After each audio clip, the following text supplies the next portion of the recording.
So this map on the trailer represents a state that Cassius has peed in. Every time he pees in a state, I put a sticker on. We went to Wolfscart, he peed. I forgot to put the Vermont sticker. These are the replacement clear marker lights. I had to buy 2 of them. I couldn't just buy 1. And I also could only get them in clear. They did not have them in the lightly smoked. So I need to tint this to be that color.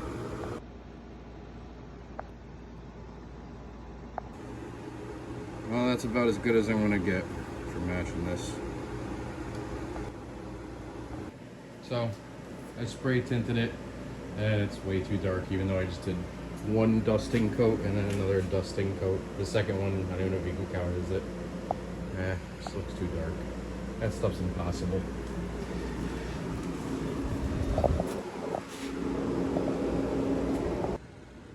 Opening up this with the roof box is always a pain to check the oil and the coolant, and me having to hold it there because the factory hood prop won't hold it up. So I went to a junkyard and took this one out of like a Civic or something and just cut it down, and now it holds it up for me.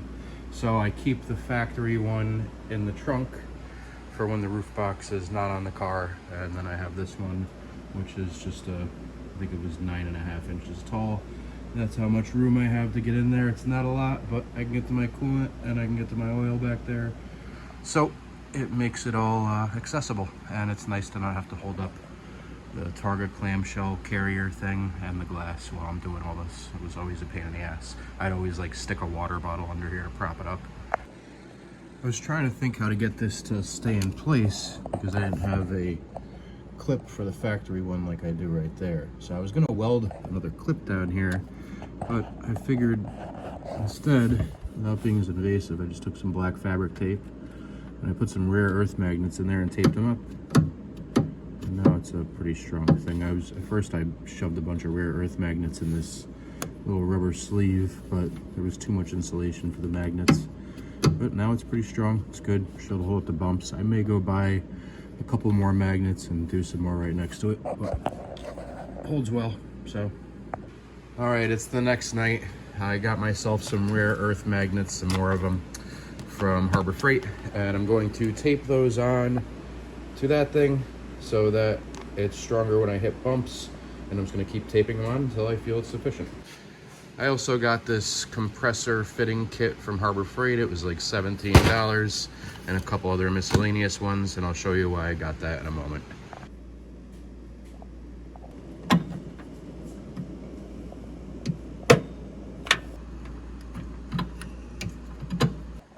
So I had to take out a little bit of the bend that was here to get them to all line up, but they're strong. They're not going anywhere. No bumps, no nothing's taking that off. It's gonna stay. So now that that's done, I'm on to the next silly thing I have. It's actually, I think it's a good idea. I don't know why more people don't do it. I'm gonna assemble a quick disconnect for my air tank so I can actually use air lines and fill up my tires when I'm low on pressure, or blow off the car, or dust out the inside with a blower attachment, or possibly even use air tools, impacts, whatever I need. One thing that is a downside to this is in my trunk I used to have I believe it was either a 4 or 5 gallon tank, and I still have it. It's up there in the loft. So I believe it's a 2 gallon in the front of the NSX, and then I only have a 1 gallon in the trailer.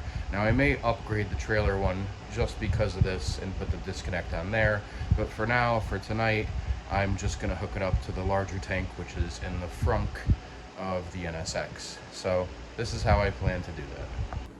And I know that I don't usually blow dust off the NSX. It is dirty more than often, but I do like to keep it clean on the inside and blow dust out of the crevices in there and dog hair and whatnot. So the inside is clean, even though the outside is not. I just realized my fittings may not work. I don't know if anything's open late enough right now for me to do it. I may have some laying around, but this is 3/8 line, and it may be going to a 3/8 fitting. I hope not. I hope it's 1/4 inch NPT. But my plan is to put a T right here or attach it to one of these plugs down here.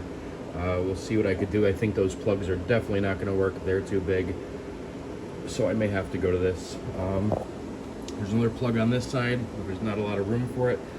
The other option is for me to tap into the trunk where the air-water separator is. I may do that. There's also another option. If I were to go through a drain plug in the trunk, or even just drill a hole or whatever, and have a quick disconnect underneath the bumper kind of hidden away, so I don't even have to open the trunk or open the front or go to the trailer and open it if I decide to put it in there, and I could just have a quick disconnect here to hook up a line. That would be kind of cool, I think, too. So for now, this seems like the simplest location. So I just disconnected the air line. Now I'm going to take out this fitting and attempt to put in a T.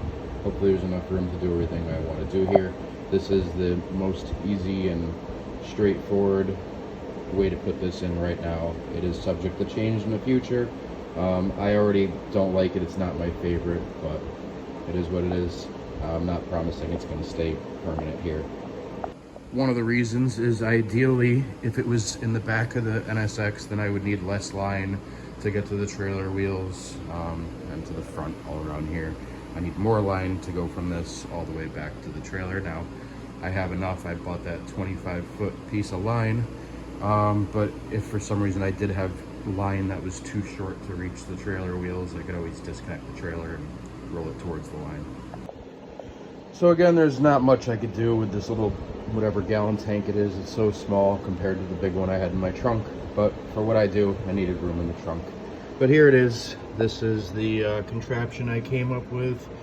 I'm going to have to, really, I should have ran a longer 3/8 line. I don't like it touching there, so I'm gonna have to put some kind of foam or rubber sleeve over that so it doesn't wear away my line. Now, I'm a firm believer with air suspension that less is more, so less fittings, less chances for leaks. But in this case, I'm actually using more fittings than necessary. But what I did was, just in case this fails, I put this other fitting, which is an off, on quarter turn ball valve. So that should come in handy.